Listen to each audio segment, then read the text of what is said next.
Welcome, everyone, to the September 24th regular Board of Ed meeting. Please rise for the Pledge of Allegiance. I pledge allegiance to the flag of the United States of America and to the republic for which it stands, one nation, under God, indivisible, with liberty and justice for all. Okay.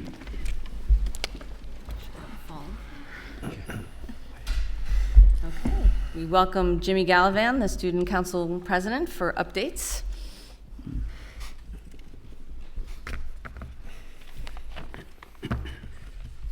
Good evening. So the school year is now in full swing at Somers High School and in other Somers schools with lots of events and new opportunities that come with the new school year. Lots of senior events have been happening. Senior Sunrise took place on September 3rd, and the senior breakfast was hosted by the class of 2025 parent committee. Additionally, I'd like to congratulate seniors Luke Armstrong and Emma Gordon, who were announced as semifinalists in the National Merit Scholarship Program. Additionally, open house will take place this Thursday at the high school at 6:30 p.m. Additionally, in athletics, fall sports are underway. Our student athletes have been hard at work performing at their very best, and this week is also homecoming week, so all of our teams will have a home game, and we hope to see you there at the fields or in our gym. Also, in terms of Student Council gave tours to new high school students in late August, helping them to get set up with all the necessary materials, ensuring they knew their way around the building. In social, emotional, and physical wellness and counseling, staff, administrators, and counselors have been working hard to ensure a smooth start to the year, whether helping out new students around the building or helping to facilitate schedule changes. Counselors are currently meeting with seniors and their families to prepare for life after high school, whether that's completing college applications, planning for work, or the military. Counselors also held a college night that was well attended, both in person and on Zoom, to help demystify the college application process. Also, in terms of global citizenship and student life, this week is Spirit Week at the high school. Student Council hosted our first ever homecoming kickoff bash last Thursday for the entire Somers community with food trucks, bouncy castles, lots of fun things, and this Friday will also be our pep rally. SHS also had its club fair this past Thursday during community lunch, where students were able to walk around and learn more about all the clubs offered at SHS. And additionally, this is kind of a new thing, but with the effort of a few students and our band director, Mr. Reynolds, we were also able to rediscover SHS's old school song. The song had previously been used at old school events and at graduation ceremonies decades ago, but had long been lost. And students and band, we begun learning the music, and the lyrics have also been found. In Student Council, last week, the National Student Council appointed me, Jimmy Gallivan, as New York State representative to the National Student Council. In this role, I will work with students from across the country to help address issues in schools, as well as advocate for students on the local, state, and federal level. Additionally, Somers is 2 members on the New York State Council on Leadership and Student Activities, also known as NYSCLSA, attended a planning meeting in Albany this past weekend, where we worked with students from all across the state to help plan for our annual statewide Student Leaders Conference. That's all I have tonight. Thank you. Thank you, Jimmy, and congratulations on your appointment. Congratulations, Jimmy. Right, this brings us to our first public comment section for anything related to agenda items. Do we have any public comment tonight so far for agenda items only? Okay. Then that brings us to our central office report. Good evening. Tonight we're going to start the process of reviewing the 2024-2025 Forward in Excellence Report. This is a report that the district has had for the last several years, and as we go through it, we have a presentation at the board meeting for each of the 6 components. Tonight is the first component, and we have it up on the back. We do. We can. So we start out with the mission, which has been consistent in Somers for the last several years.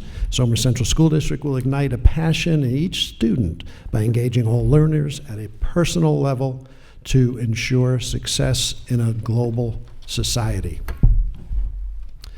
On the table of contents, the elements of excellence tonight.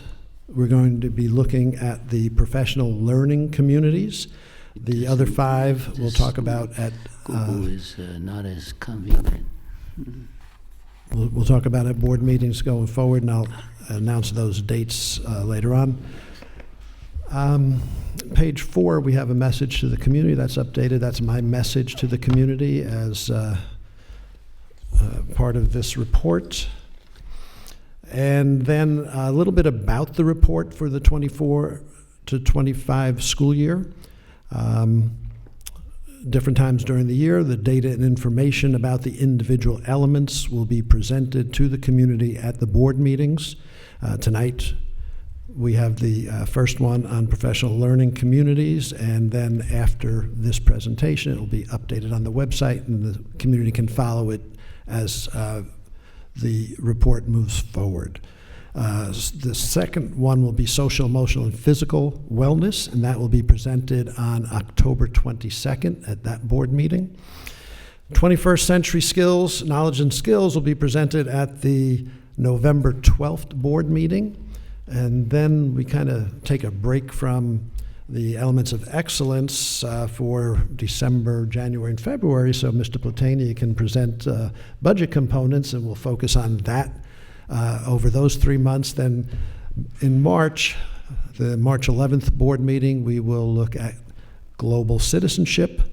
In April, we'll look at fiscal stewardship, and that is on the April 22nd board meeting. And then the final one, family and community engagement, will be at the May 27th board meeting. Moving forward, we look at the some of the statistics for this year. A little update about Somers Central School District. We still have 4 schools, but the student population has dropped to 2,488 students. That's a drop of about 57 students from last year. The student enrollment is going to continue to drop over the next several years. In fact, in 2 years, Somers High School will be about 100 students less than the current year. The current fourth grade class, I think, is the only one in the district going forward with over 200 students per grade level. All of the other grades after the current junior class will be under 200. You'll see the 275 teachers noted in the box on the right side. That's 10 staff positions lower than last year's report. So we are acknowledging that the declining enrollment, there is some impact. There are 10 fewer teachers. We do have 1 additional administrator. We hired an assistant director of special services due to the increase in services needed for our special education students.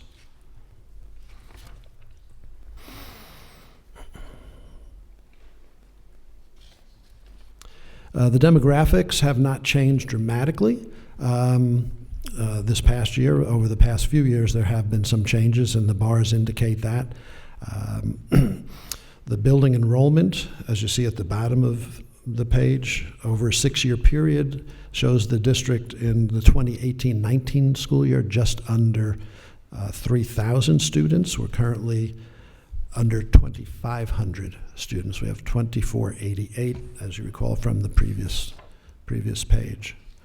So with that brief introduction, I'm going to turn it over to Liz Turner, our Director of our Director of Learning Elementary, and Tara Kearns, our Director of Learning Secondary.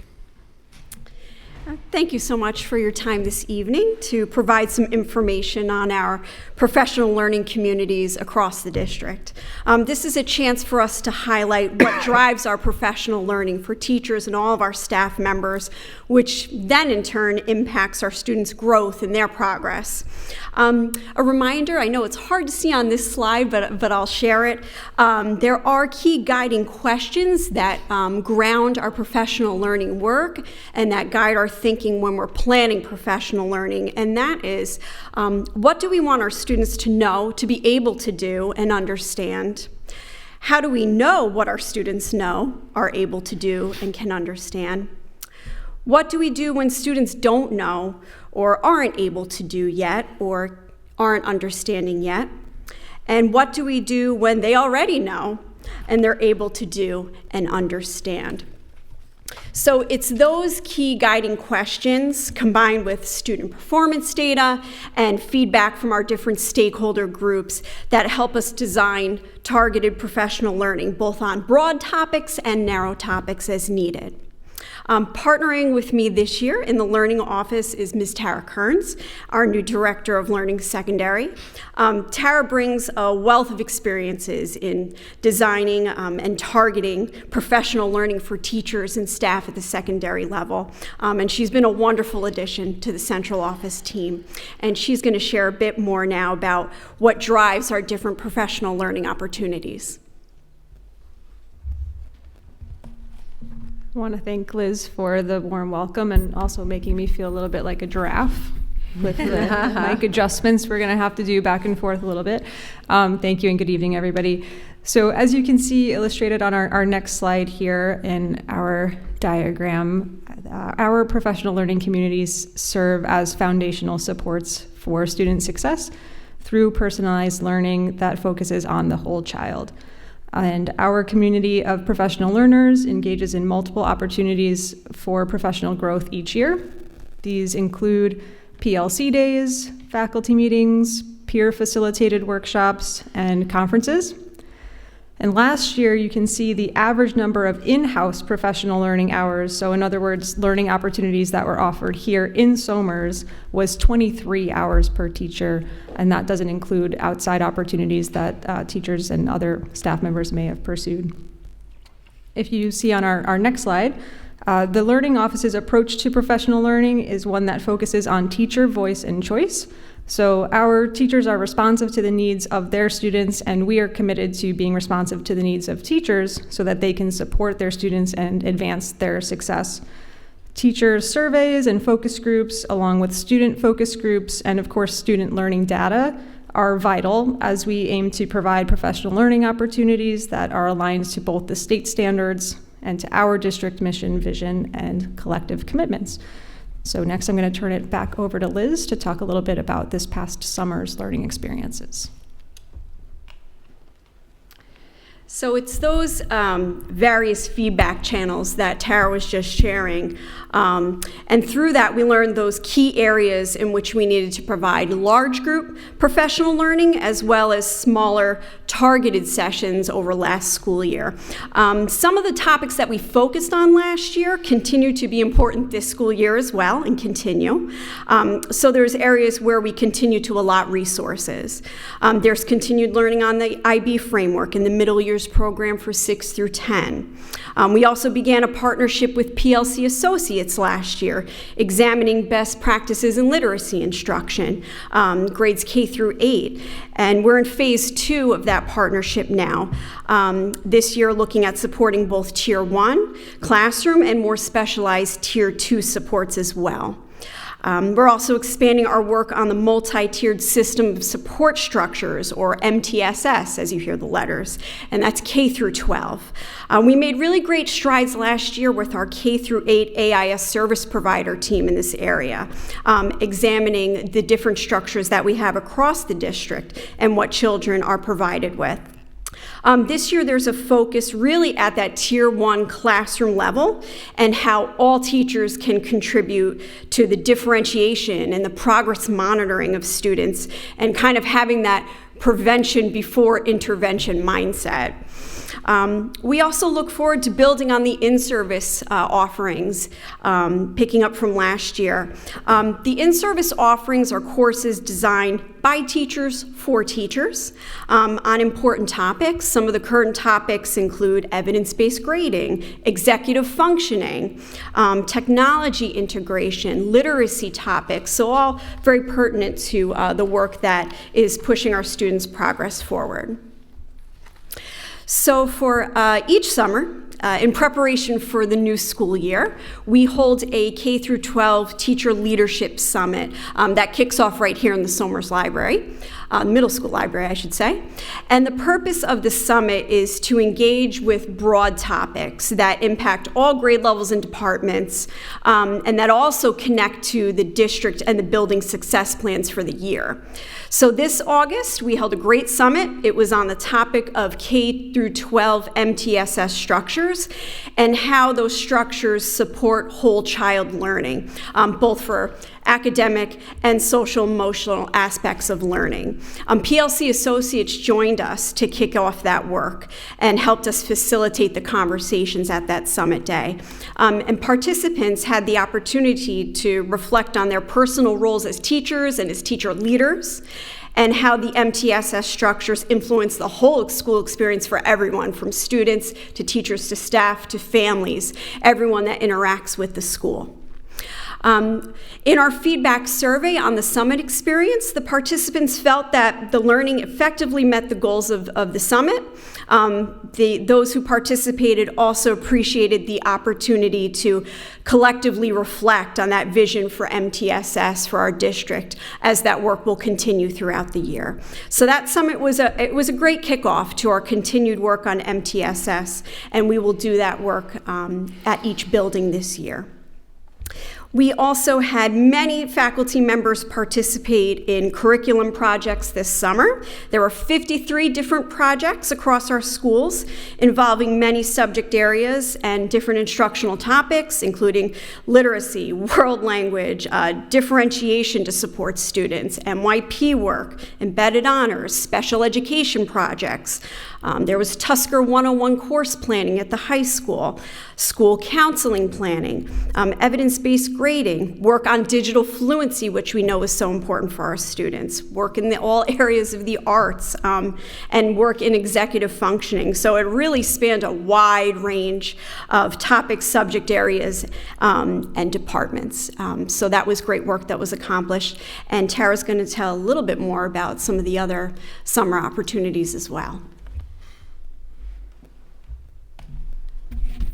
So for several years now, the Learning Office has supported Tusker U sessions that are created by faculty and staff, and they're designed for colleagues, for families and the community, or for students. So this past summer, 73 teachers and teaching assistants participated in Tusker U faculty-focused sessions. These encouraged interdisciplinary or cross-grade or even cross-building collaborations among our faculty and staff. Our Tusker U Family Focus engages community members in learning that's related to a variety of student experiences. And tonight, for example, our English as a New Language and our technology departments are hosting ENL night over at SIS. That's going on as we speak.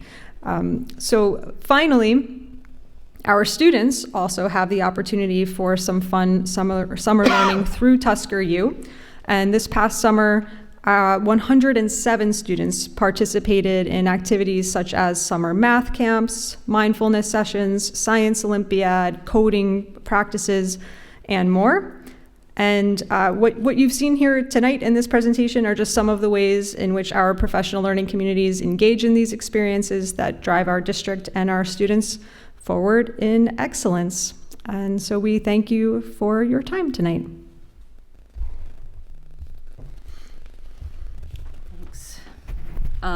Did anyone have any questions for Tara? Yeah, summer curriculum, 53 proposals. Oh, sorry. How are those generated? What drives those? Who brings those? Where do they come from? A few different ways. Any work proposals that are submitted and approved, of course, need to be in line with our district and building success plans, have to have basis in student performance and have an effect upon student performance in some way. In some ways, that's designing instruction so things are differentiated for students. Sometimes it's looking at assessment practices. Sometimes if there is new curriculum being brought on board, there's efforts put into making sure there's differentiation put into that curriculum. So even though it's a canned program, it's still tailored to what students need in front of them. So it's a number of different ways that that work can be accomplished. It's nice because Many times we're able to get groups of teachers together across grade levels or across departments even, and it gives us that flexibility to provide that chance to get cross-curricular work done as well. So it's driven by maybe sometimes new curriculum that's already coming, and sometimes just someone has an idea and it builds from that. Yeah, sometimes there's also standards changes too, Yeah. that we have to respond to. So it's a prime example with science at the high school. So a few different ways. Thank you. You mentioned coding programs. What grades do those start in? That was a summer program. The coding, I want to say was upper elementary, but I can check for sure. Thank you. They definitely offered a 3 through 5 session, and I think they may have offered a middle school session as well. Thank you. Can I ask you a little more general question?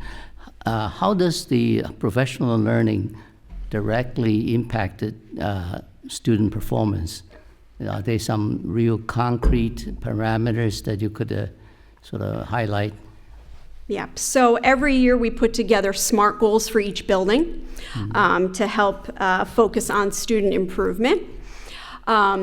And our professional learning responds to the instructional practices, the assessment practices, and the differentiation to support the needs that the students have based on the student performance data. So that's how we measure along the way. When we look at the data over the course of the year, we kind of drive down and dig down to see where are the strengths that lie in the student performance and where are areas where maybe things aren't as strong. Are there particulars that we can target professional learning around to address? For instance, 2 years ago now, Dibble's information showed that we needed to focus in more on phonemic awareness for our youngest learners. Brought on board Hegarty and professional learning involved to make sure teachers had the skill set, the materials, and what they needed to make sure they were targeting that skill set for students. So it's really monitoring student progress data over the year, seeing where the strengths are, but where there's still needs, and then providing the supports for that so that we can address those needs the students have. Are there any things we could sort of compare year after year type of thing? And that's probably the best demonstration of the impact, from tracking the great performances. Certainly, we have our universal measure of STAR over time, and you can use that information to find strengths and needs and trends over time. The Dibbles data has been quite useful also in pinpointing students' needs over time. And we've seen a nice response in their performance on that assessment now that we have solid phonemic awareness and phonics approaches in place K through 3. So depending on the topic, there are different measures that we use. It depends on what you are looking to measure and look for. For example, let's just say English. Or is there any measurable way of telling our students that year after year, from grade, same grade comparison point of view, we have seen some, improvements that we proud of? Right? Yeah, I think the Dibbles in the area of literacy and language arts is a prime example of it, where it's pretty clear that we've made instructional shifts, we've invested in the professional learning, and we see results rise. We can see those trends in the STAR data as well. We're starting to hit that uptick again, getting back to places where we were pre-COVID. So depending on the area, yes, there are different measures that we have that we can look for, and we monitor those across the year to see, as I was saying before, where are the strengths, but if there are still areas of need, what are they, and how can we target learning for teachers so that they can support the students in that area? Yeah, perhaps in the future presentation, some of the things can be sort of included to show to us or to the community that the impact. I think the impact is what the bottom line everybody's looking for. Yeah, and we'll discuss some of that when we do our presentation on 21st century knowledge and skills, where we look at data over time and data from last year as compared to now. Good, thank you. Is there anything specific in the way of like new curriculum that we're looking at right now? I'm sorry? Anything like anything specific in the way of new curriculum that we're looking at right now to change or add or? Not at the secondary level, and the change that I shared at the springtime last at one of the board meetings was the change in ELA with the wit and wisdom for knowledge building. We are also, while it's not a direct curriculum change, we are partnering with a consultant through BOCES in the area of math and examining our practices in math and kind of refining everyone's toolkit when it comes to math. So those, I would say, are the main areas right now. Okay, thank you. And that doesn't include what the state comes down and gives you as far as adjusting for Regents changes and things like that. Obviously, that's a whole other Sure. Like those kit and caboodle. those changes in the Earth and Space Science course and the biology course at the high school, which students will be taking the new version of the Regents exams for those courses.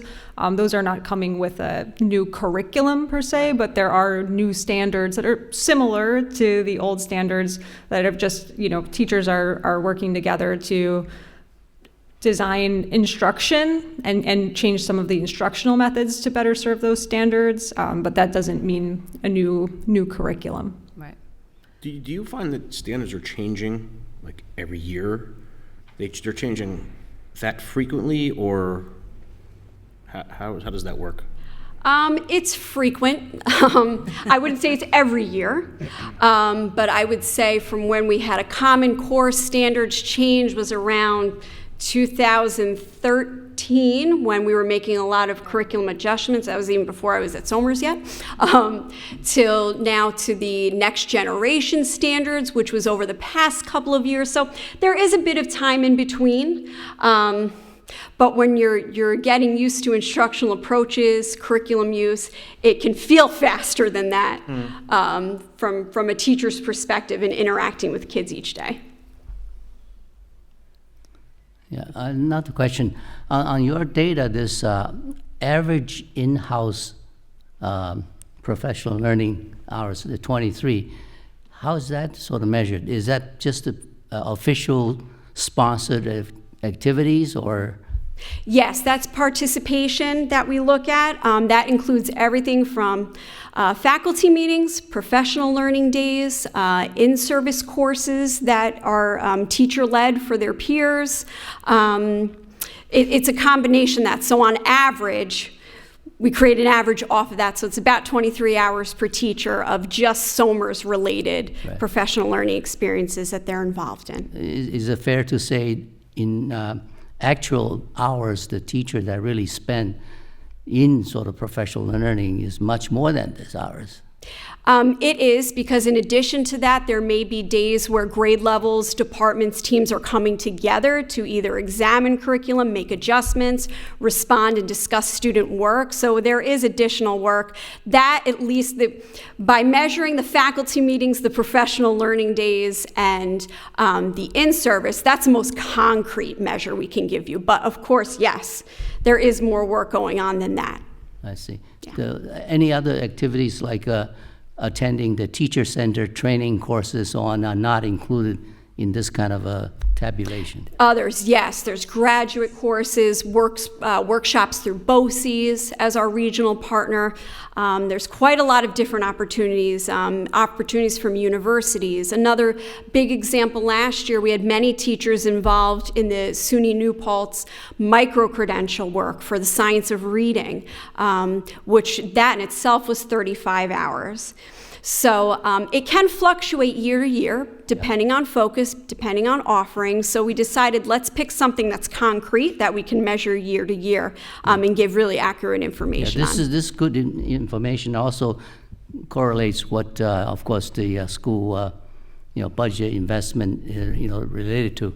But I think maybe you could include some other data on this to show the totality of professional learning and our faculty, in terms of self-improvement. Mm-hmm. That would be very, very useful information in our excellence report. Yep, we can do that. We can highlight some of those big ticket items, of course, from year to year. Like I said, it fluctuates year to year based on the focus and what needs to be accomplished. But we can certainly note some of those those larger topics. Thanks. Is that 23 hours, is that something that's expected per year that they have to do? Not necessarily. Or is there a certain amount of hours that need to be done by a teacher per year as in regards to, say, like their contract or? There's an expectation of participation in faculty meetings, professional learning days. The in-service offerings and other grad courses, things of that nature, are optional. They are pretty highly attended by our teachers. There's usually wait lists. But the mandatory pieces, of course, are faculty meetings, professional learning days, and offerings that are happening within the school hours. Now, the other courses, do they get a stipend to go to these, or do they pay, or how does that work? Does the district pay for those courses? Depends on what it is. If we deem as a district it's necessary for teacher learning and improvement, we may pay a registration fee or the course payment that needs to be made for it. Sometimes, if it's generated by teacher interest, they may apply for approval to take a graduate course, which in turn they can earn credit for, or sometimes salary payment. That was something that they would pay the fee for, though? Yes. On their own? They would pay the upfront fee, yes. Gotcha. Okay. Right, and there's also requirements under New York State for continuing education for those teachers who have an initial certificate and then a professional certificate every 5 years. They have to have a requisite number of continuing education hours to maintain that certificate. Those teachers who don't have a master's have to complete a master's degree within a time frame. So those the teachers pay for those courses and then recoup back on the salary schedule after they've completed the coursework. I know you have mentioned the multi-tiered systems support. Can you describe how that's kind of organized now in our system, since we don't have like an overall coordinator anymore? Sure. So obviously overseen by different departments, because you would want multiple lenses on that because it affects the whole child. So it's really involvement from a learning office lens to a special education lens to the social emotional wellness lens, of course. And what we emphasize this year in that work is that no matter what you are a teacher of, no matter the group of children that's in front of you, how can we do whatever we can to keep those children closest to us, differentiation so they're learning with us, to avoid the need for additional intervention or other intervention that may take them further away from that general setting. So it's that mindset that's driving the work this year. And what that also involves is thinking about our data collaboration that happens at each building. We have teams of teachers at each building coming together with their expertise from service providers, related service providers, both general education and special education teachers coming together to take a look at performance data of students at different points across the year. Going back to before, as I was saying, we use that information to monitor overall where are their strengths and where are their needs of our students, and then building by building, also taking a more granular look student to say, are we meeting that child's needs? What could we be doing better? How do we both support what's happening in the classroom? And if we need to supplement in some way, either to support or push, what should that look like? How are we going to monitor it? So also, in addition to help support this work, we do have two coordinator roles this year, one at the K-5 level, one at the 6-12 level.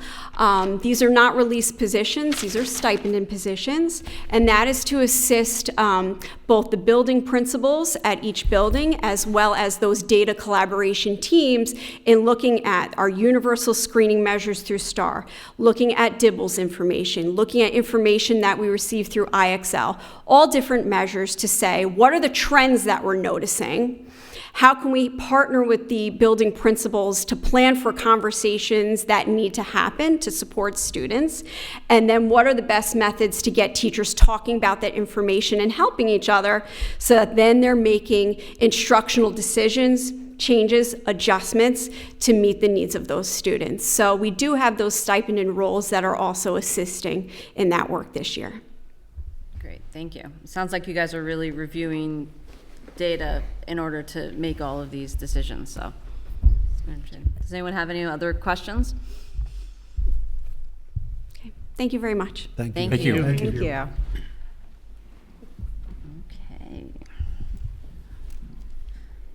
This brings us to our superintendent search update. So as everyone should know by now, at our August 27th meeting, we did appoint school leadership as the search firm to conduct our superintendent search.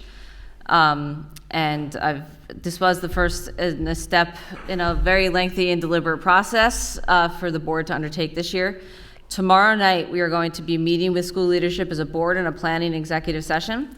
This meeting, we intend to set a calendar for the focus groups so that we can get everyone's feedback going forward and use this as they're going to provide invaluable information to the board as we look to select superintendent candidates. So be on the lookout for further information after that meeting as we start to update, as we continue to update the public. And as I stated at the last meeting, as a board, we're committed to keeping everyone informed about the process, where we are in the process, and taking everyone's feedback into consideration. So this will include putting a superintendent search tab on our website, where we can look, you guys can look for regular updates, and we plan on rolling this out in the next week or so. We'll be working with our technology department after we get dates together. So we have surveys, et cetera, and you'll see how that looks. So stay tuned for that. All right, let's see, what's next? All right, we have acceptance of warrants, reports, statements of revenues, treasurer's report, and budget status report. So accepted. Resolved that the Board of Education, having received copies of minutes of the meetings for 8/13, 8/27, and 9/10/24, hereby approves same. So moved. Second. All in favor? Aye. Aye. Opposed, abstained? Okay, brings us to our personnel consent agenda. Resolved that the Board of Education, upon recommendation of the superintendent of schools, hereby approves the attached personnel agenda. So moved. Second. All in favor? Aye. Aye. Opposed, abstained? Resolved that the Board of Education, having received copies of recommendations of the meetings as listed on the attached memo, hereby approves the same. So moved. Second. Second. All in favor? Aye. Opposed, abstained? Business consent agenda. Resolved that the Board of Education, having received copies of recommendation of the meetings as listed on the attached memo, hereby approves same. So The co- moved. Second. Oh, okay, thank you. Sorry. No, it's good. That's all in favor? Aye. Aye. Opposed, abstained? Chris, do you have any comments now that we've approved it? But Thank you. Just read that again. Just wanted to highlight the first item on the agenda is the award of the RFP for architectural services. H2M Architects will help us considerably in the next upcoming months as they do a lot of pre-referendum and then hopefully post-referendum work on our upcoming capital project that we're going to be asking the voters to vote in May of 2025. We've talked about it over the last year. We'll be talking about it a lot more over the next few months. great. And we've worked with them before, if I'm not mistaken. They've right? worked. They've been our architects for our safety and security project, and then they're the current architects on our athletic facility. They were here upgrades. last couple And they were weeks, here 2 weeks ago. a couple weeks ago presenting. Yes. Okay, great, thank you. District appointments. Resolved that the following appointments and setting of stipends rates be approved for the remainder of 24-25. Records Management Officer, Dina Miller, no extra compensation. Title VI, Title VII, and Title IX Compliance Officers, Dina Miller, no extra compensation. And Section 504 Compliance Officer, Dina Miller, no extra compensation. Sorry, Dina. Thank you, Dina. Approved. Have a motion? So moved. Second. Second. All in favor? Aye. Aye. Opposed, abstained? Resolved that in the absence of District Clerk Nancy Corrado and Clerk Pro Tem Christopher Botania at the November 12th, 2024 Board of Education meeting, Director of Human Resources and Student Services Dina Miller is hereby appointed as Clerk Pro Tem for the November 12th, 2024 meeting. So moved. Second. All in favor? Aye. Aye. Abstained? Opposed? All right, attendance at a conference. Resolved that the Board of Education of the Somers Central School District does hereby approve a request from Board of Education President Amanda Candell and Trustee Ife Chang to attend the New York State School Boards Association Annual Convention and Education Expo in New York City on October 20th through 22nd, 2024, at a cost of $540 each, and be it further resolved that the Board of Education of the Somers Central School District does hereby approve a request from Board of Education President Amanda Candell to attend the Pre-Convention Board Officers Academy at a cost of $260. So moved. Second. All in favor? Aye. Opposed? Abstained? All right. This brings us to our second public comment section for anything that may be on your mind within reason. Anyone? Not all at once. Okay. This brings us then to our board final comments. Okay. So congratulations to Jimmy again for his appointment to Student Council. Also like to thank Tara and Dina for their presentation. Thank you guys. I'm sorry, Liz. Thank you guys, you did a great job. And again, welcome Tara to your new position. Good luck. I'll say something. I have a few words just on the search. I think we all know, we all agree, search for superintendent is probably the biggest task, most important task for our district. We hired the professional consulting group just to make sure the process is done right. But what's important, which sometimes the consultant may or may not be able to get everything that our community, our school district really want. So I urge everybody, pay attention, visit the website, particularly on questions on what kind of qualification requirements that we want as a Somer Central School District from a superintendent. Those specific questions are important because I see the binders that the leadership group that provided, very general, sort of a templates that it's basically boilerplate type of questions. They are important, but I think more important is our specific SOMERS requirements, particularly from our parents, faculty, and our staff, and people in the community at large that really want for our school district. Not just for 2-3 years. I see that they typically say, oh, we search for somebody 3 to 5 years. No, we want people more than 3 to 5 years. We want people that come here 10, 15, 20, 30 years if we have a good superintendent. So that kind of a mindset is what I want everybody to keep in. And for the next few days, anybody has any input, we would like to receive them. We'd like to, enter into our sort of this playbook when we go through this process. Every C, every T is crossed, every I is dotted. Okay, Well, that's I think my that's message. that's what we're going to be working on with the focus groups. Right, though, exactly, going yeah. forward, not. Yeah. But I think I don't want them the to- input is, You don't have just 3 days to come and give Oh, us. yeah. Right. This is, This we're is just getting ongoing through process, The yeah. process getting started. right. Okay.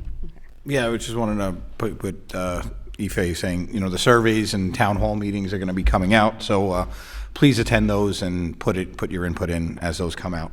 One last thing, I just got an email today, and I just wanted to put this out. I know as part of the Drug-Free Communities Grant, there's a virtual speaker series. On October 8th, there's a presentation on screen smart parenting. I just registered for that, so I'm sure a lot of people with, especially middle schoolers, kids getting their first phone could be, worthwhile to get involved in that. Mm-hmm. Yeah, very good point. Yeah, that's good. Anything? Yeah, Spirit Week, go Somers. But really, pride in our schools, I think, is important to recognize and to develop, especially when we recognize it in a way that, you know, everyone, all our students going through school, they have different involvements. And so having pride that whatever that they're involved in school is really important. And I love the diversity of opportunities that we have here. And so go Somers. Professional learning, thank you for the presentation. Thank you, community, for the investment in our professional learning people. And then likewise, the capital project coming up. All really, really important investments that we have for the future of the quality of our district, future of the experience and learning available for our students, which is what this is all about. So thank you for the investments. Thank you for the efforts in being very thoughtful on what we invest in and what's brought to us for putting forth to the community. Just to piggyback off what you were saying of Go Somers, I know they had their the first ever homecoming bash on the last Thursday, and I heard it was a huge success. It was also first grade back to school night, so it was a lot of juggling. But let's see, great to see the continued commitment to professional learning for all of our staff. Thank you for the report. I think it's great to see all the great learning opportunities of you know, and exemplifying the lifelong learning that we want our students to be doing for the teachers. Congratulations also to our Merit Scholarship semifinalists that Jimmy had mentioned. I think that's great news. I also saw it in our Friday message. And the back to school nights, I think, have been a huge success. I've been at most of them. And Thursdays is the high school one, and then I think UPK will round it out on October 1st. But yeah, so that comes to a close, and I think, and again, just look for the updates. We definitely want community feedback going forward for our superintendent search, so stay tuned for that. It's hard to believe that we're closing in on the end of September, the first full month of school, and it's been going great. I'd like to thank the teachers and all of the staff for their hard work, the administrators for getting the school year off to a great start and continuing into September. I'd like to thank Liz and Tara for their presentation tonight on the elements of excellence. Another great job, and just the beginning because you've got 5 more to go. I'd also like to congratulate Luke Armstrong and Emma Gordon, the National Merit semifinalists that Jimmy recognized in his opening comments, and then also Jimmy.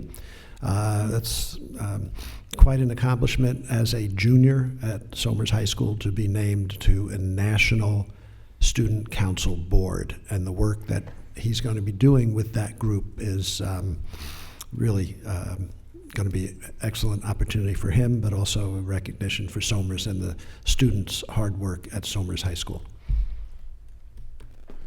All right. Okay, so let's see. Sorry, I don't want to ever resolve that this regular Board of Education meeting be adjourned. So moved. Second. All in favor? Aye. Aye. Opposed, abstain? Okay. Thank you, everyone.